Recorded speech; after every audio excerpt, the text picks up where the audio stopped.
Од празна Будимпешта до пусти плажи во Бразил, градовите низ светот изгледаат како да се напуштени. Сликата е иста и во Пекинг, и во Њујорк, и во Мадрид, па Берлин, Париз, Женева, Рио де Женеиро и Техеран.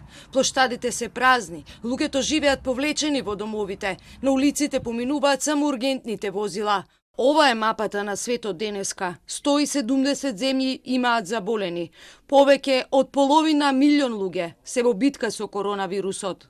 Соединетите држави ја надминаа Кина. Бројот на заболени изнесува 83.836 потврдени случаи од COVID-19, починати повеќе од 1200. Од 23 март до денеска секој ден се регистрираат по 10.000 инфицирани. Државата Њујорк стана нов епицентар на COVID-19 со 37.000 заболени.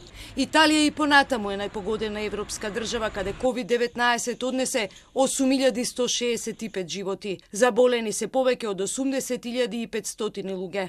Шпанија е веднаш заднеа, каде само за еден ден починаа 655 луѓе. Веста од Лондон денеска е дека британскиот премиер Борис Џонсон е позитивен на коронавирусот. Британската влада објави дека тој ќе продолжи да ја води владата без оглед на позитивниот тест, но имаат и план Б. Доколку Џонсон не биде во можност да работи, него ќе го замени министерот за надворешни работи Доминик Рааб. Hi folks, I want to bring you up to speed with something that's happening today, which is that I've developed mild symptoms of the coronavirus, that's to say a temperature and a persistent cough.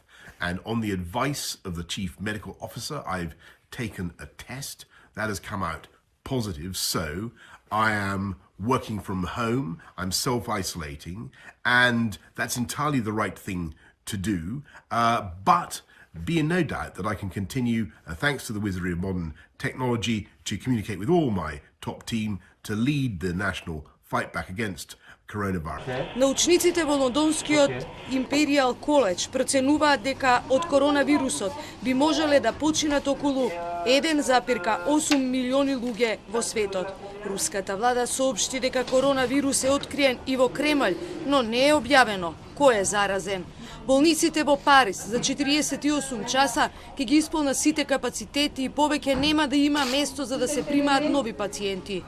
Во соседството на Косово има 86 заболени. Албанија регистрира 8-та жртва од коронавирусот. Србија денеска го отвори Белградскиот саем како привремена болница за српските државјани кои со авиони стигнуваат во земјата, а мора да бидат тестирани. Таму ќе бидат префрлени и пациенти од другите болници. На саемот веќе има подготвено 3000 кревети.